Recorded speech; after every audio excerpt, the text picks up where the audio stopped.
जी India ने एकदम से वक्त बदल दिया, जज्बात बदल दिया, हालात बदल दिया। हम मतलब यार अच्छा खासा इंडिया खेल रही थी, हम और आप ये सोच रहे थे कि भाई साहब इंडिया जो है वो लीड लेगी सेकंड टेस्ट मैच की तरह, लॉर्ड टेस्ट मैच में हम आगे बढ़ेंगे। लेकिन फिर कहानी वो हुई जो पहले टेस्ट मैच में हुई थी। वक्त बदला, जज्बात बदला। 376 फॉर 6 इंडिया थी और यह माना जा रहा था कि यार इंडिया अच्छा करेगी। वॉशिंगटन सुंदर हैं, जडेजा हैं, ये मिलकर रन बनाएंगे और 400-450 अगर हमने बना लिए तो सेकेंड इनिंग का एडवांटेज हो जाएगा। लेकिन फिर खेल बदला। 11 रनों के अंदर इंडिया ने 4 विकेट गंवा दी और ये मतलब सिनेमैटिक कमबैक था, क्योंकि ये कमबैक पहले टेस्ट मैच में तो इंडिया हार गई थी। हालांकि बड़ा अजीब इत्तेफाक है, इंग्लैंड ने बनाए 387, इंडिया ने बनाए 387 और exactly third day score level हो गया। ये टेस्ट मैच बहुत बोरिंग रहा क्योंकि ना इंडिया ना इंग्लैंड किसी ने बेसबॉल वाला क्रिकेट नहीं खेला। इंडिया ने जैसबॉल नहीं खेला, ऋषभ पंती वाला बॉल नहीं हुआ, कोई भी XYZ वाला बॉल जो है वो नहीं दिखाई पड़ा। इंग्लैंड ने भी नहीं खेला। बट डे का एंड होते होते आखिरी कुछ ओवर में सिनेमैटिक चीज हुई। जैसे मसलन एक सिनेमैटिक हुआ, 11 रन पर 4 विकेट गिर गए। दूसरा, जब इंग्लैंड बल्लेबाजी करने आई तो भी बड़ा जबरदस्त था। इंग्लैंड बल्लेबाजी करने आई, जैक क्रॉली बैटिंग कर रहे थे, बुमराह गेंदबाजी करने आए और फिर एक बॉल जब बुमराह आगे आते हैं बॉलिंग करने, शायद तीसरी बॉल थी, तो वो हट जाते। शुभमन गिल ने कहा तुम्हारी ऐसी तैसी, लिटरली यही एकदम ऐसा ही मूड था। इसके थोड़ी देर बाद जैक क्रॉली को फिर बुमराह गेंद डालते और जैक क्रॉली जो है वो ऐसे हाथ झटकने लगते हैं, चोट लग गई मानो ऐसा वैसा, और फिर इंडियन टीम जो चढ़ जाती है। मतलब एक्चुअली हीटेड मूवमेंट था। इंग्लैंड थोड़ी डरी हुई थी कि कहीं अगर बैटिंग 2-4 ओवर ज्यादा करनी पड़ी तो फिर नुकसान हो जाएगा, क्योंकि शाम को बैटिंग करना थोड़ा सा टफ होता है, प्रेशर होता है, विकेट बचाना होता है, उतना फ्रीली खेल नहीं सकते। इसलिए बेचारे शायद वो डर रहे थे। इंडियन टीम चाहती थी कि यार चढ़ के आउट कर दो, 2-4 विकेट हम निकाल लेंगे तो हमारी बल्ले बल्ले हो जाएगी, इसीलिए मामला फंसा था। बट वो आखिरी मजेदार था। एनीवेज 387 जो है ये 5वां हाईएस्ट टोटल है जहां पर टीमों ने बराबरी की है टेस्ट मैच में, और इनमें से ज्यादातर जो टेस्ट मैच है वो ड्रॉ रहे। लेकिन ये टेस्ट मैच का ड्रॉ होगा थोड़ा मुश्किल लगता है। या तो इंडिया जबरदस्त गेंदबाजी करे चौथे दिन तो जबरदस्त है, और अगर इंडिया जबरदस्त गेंदबाजी नहीं करती है तो फिर ये मैच ड्रॉ हो सकता है। हालांकि इंडिया डिसअपॉइंटेड होगी। डिसअपॉइंटेड इसलिए क्योंकि इंडिया का 9, 10, 11 जो प्लेयर है वो यार रन नहीं बना पा रहा। आप याद करो पहला टेस्ट मैच, पहले टेस्ट मैच में हमारे 9, 10, 11 ने 4 रन बनाए थे। पहली इनिंग में 4 बने, दूसरी इनिंग में हमारे यहां 0 गया। सेकेंड टेस्ट मैच में 9, 10, 11 जो था वो 19 रन बना पाया। सेकेंड इनिंग में बैटिंग नहीं आई थी। और थर्ड टेस्ट मैच में 7 रन। अब प्रॉब्लम यह है कि इंडिया के पास टेल है ही नहीं। आगे जो है वो शेर जैसा शरीर है और पीछे पूंछ ही गायब है, और उस पूंछ गायब होने का असर है कि यार 11 रन के अंदर हमारे 4 विकेट गिर गए, जिससे वक्त, जज्बात, हालात जो है वो बदल गया। मतलब ये बहुत बहुत डिसअपॉइंटिंग कहानी है। मतलब नहीं होना चाहिए था, बट जो भी रहा, बुमराह जो है इस सीरीज में बिल्कुल फ्लॉप हो गए यार बैटिंग में। मतलब गेंदबाजी तो कमाल है। इंग्लैंड की पिछली बार जब वो आए थे तो बहुत अच्छी बल्लेबाजी की थी। आपको याद होगा बुमराह ने स्टुअर्ट ब्रॉड की काफी पिटाई की थी। 30-35 रन ओवर में गए थे, जो टेस्ट क्रिकेट में एक ओवर का हाईएस्ट रन है। बट अगर आप अभी बुमराह को देखोगे तो बुमराह के आखिरी के 7 टेस्ट इनिंग में 0-0-0, 22, 0-0-0-0।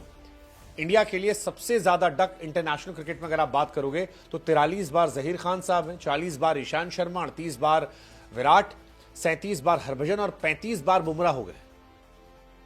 बुमराह शायद पहले खिलाड़ी होंगे जो आखिरी 7 इनिंग में 6 बार 0 पर आउट हुए। That's very unfortunate.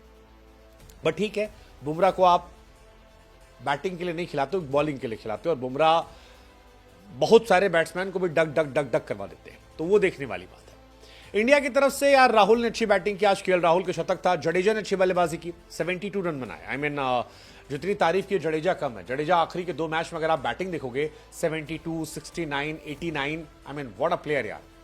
3 half century लगातार, मिडिल ऑर्डर में आना, ओवरसीज में, काबिले तारीफ है यार। आपको बैटिंग बॉलिंग दोनों दे रहे हैं। ऋषभ पंत ने अच्छी बल्लेबाजी की, 74 रन बनाए। चोट लगी थी, बैटिंग में तकलीफ थी, लेकिन इसके बावजूद जबरदस्त पारी जो है वो देखने को मिली। ऋषभ और बेन डकट के बीच में तूतू में भी देखने को मिली। बेन डकट चिल्ला रहे थे कि ऋषभ जो है वो ड्रॉ के लिए बैटिंग कर रहा है, और ऋषभ ने भी कहा भाई तू भी तो यही कर रहा था। ऋषभ ने हालांकि इस मैच में रिकॉर्ड ही बनाया, सबसे ज्यादा छक्का मारना इंग्लैंड के सामने, 35 छक्का मार चुके हैं। सर विवियन रिचर्ड्स का रिकॉर्ड तोड़ा है, उन्होंने 34 मारे थे। टिम साउदी ने 30 मारे थे, जायसवाल ने 27 मारे थे, शुभमन ने 26 मारे। तो ये सारी कहानी रही है। ऋषभ पंत की तरफ से शानदार बल्लेबाजी रही इस सीरीज में, अच्छा खेला, 2 शतक मारे, फिर 2 हाफ सेंचुरी मारी। आज 12वीं बार था जब ऋषभ पंत 70, 80, 90 पे आउट हुए। तो ये सारी कहानी उनकी चल रही है। इंडिया के लिए भी छक्कों में अगर आप देखोगे टेस्ट क्रिकेट में सबसे ज्यादा छक्के सहवाग ने मारे, 91 छक्के, और ऋषभ पंत शायद अगले इनिंग में या इस सीरीज में तो तोड़ देंगे रिकॉर्ड 91 छक्कों का। फिलहाल वो रोहित शर्मा के बराबर 88 छक्के हैं, सहवाग साहब के 91 छक्के हैं, जिनका रिकॉर्ड वो तोड़ सकते हैं। अच्छी बल्लेबाजी की ऋषभ ने, 3 टेस्ट मैच, 5 इनिंग, 416 रन, 85 का एवरेज, 2 शतक, 2 अर्धशतक। आप जितनी तारीफ करो उतना कम है। Is a good player. But आज केएल राहुल की भी क्लास देखने को मिली। I mean what a fabulous player. 100 बनाया आज 205 गेंदों पर। इस सीरीज में से पहले 55 बनाया था, 1 शतक और पहले मार चुके, 137।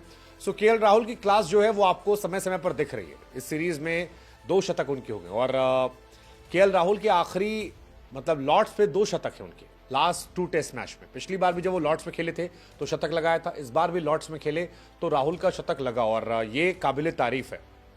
केएल राहुल की सबसे अच्छी बात यह है कि यार इंडिया में सारे खिलाड़ी चलते हैं, वो बाहर चलते हैं।